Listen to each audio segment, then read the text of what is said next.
merci d'être présent. Donc, Dimitri Hamel, je suis le directeur de la communication d'Agence 79, ça c'est à titre accessoire, et donc membre du collectif i4 Emploi. Bonjour, je suis Violaine Champtier-Dry, moi je suis CEO de l'agence Le Meunier qui dort et donc ici pour représenter le collectif i4 Emploi aujourd'hui. Donc le collectif i4 Emploi a été créé le 26 septembre 2015. À l'époque, un ex-député européen a envoyé 500 messages privés, qu'on appelle des DM sur Twitter, à des personnalités pour demander de l'aide à propos d'une usine pharmaceutique qui était en liquidation pour sauver les emplois de sa région. C'était en Corrèze, à Meymac. Il a eu une seule réponse à ces messages qui étaient des bouteilles à la mer, et une réponse d'Alban Jarry qui a décidé de fonder un collectif pour le soutenir. L'actualité à l'époque, le 26 septembre 2015, c'était l'anniversaire des 30 ans du Resto du Cœur et les chiffres du chômage du mois de septembre 2015 venaient de tomber et étaient assez dramatiques.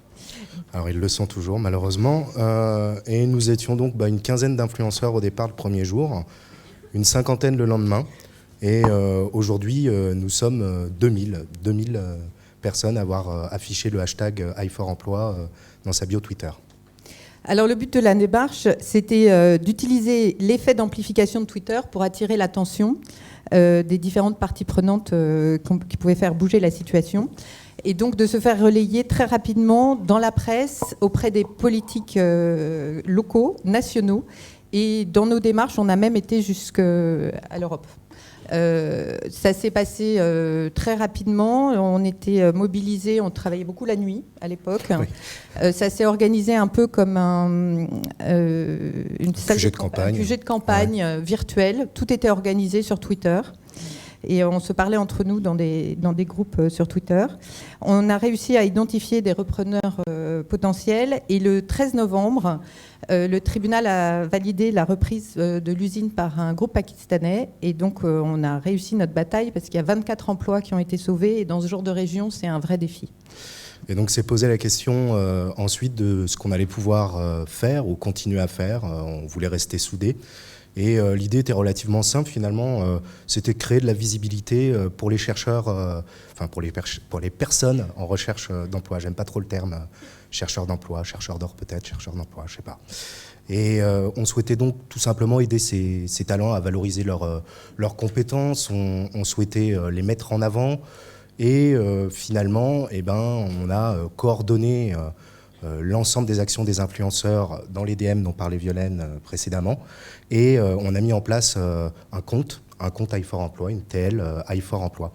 Et donc l'idée est relativement simple, c'est que chacun peut agir, chacun peut aider. D'ailleurs, vous êtes tous, j'imagine, logués à Twitter.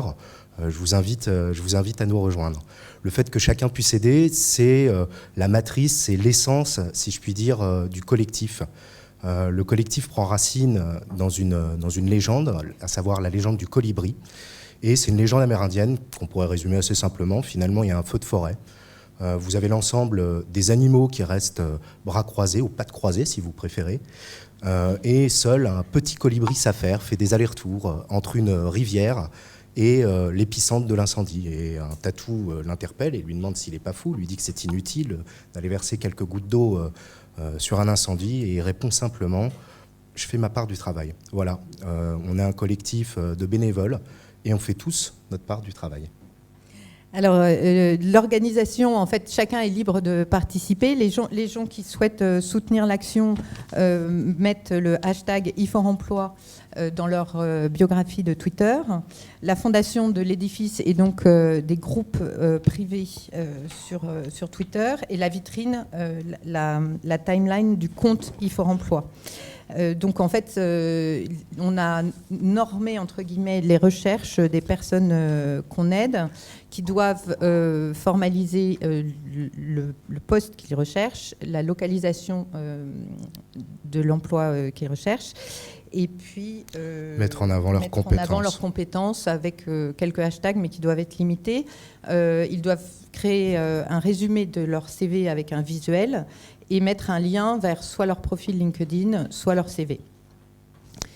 les membres qui sont à la recherche, on ne voulait pas laisser le terme chercheur d'emploi, donc on les a baptisés des talents.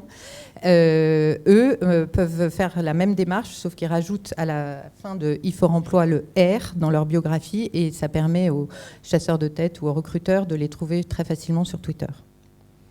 Alors, e4emploi en chiffres, hein, c'est une partie assez impressionnante finalement, puisque aujourd'hui 7000 personnes presque, on est à 6900 et des poussières, je crois, suivent la timeline i4emploi.